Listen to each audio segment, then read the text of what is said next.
Hey guys, it's Shannon from everydaybest.com, and today I want to show you how easy it is to serve drinks out of a watermelon.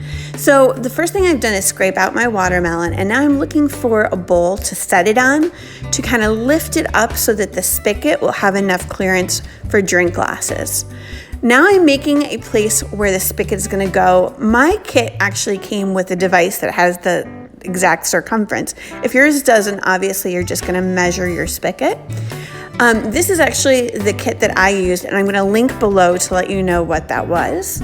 You're going to put your spigot inside once you've scraped out that inside of the watermelon, and you're going to have like a lug nut that goes on the inside, and you're going to want to really tighten that. That's what's going to make the seal so that when you're pouring your drinks, you don't get a leaky watermelon. It would be fun to do this with a pumpkin in the fall. It's super easy and it's a lot of fun. I am going to put a couple recipes that are perfect for putting in your watermelon keg on the blog, everydaybest.com, and I will link them below.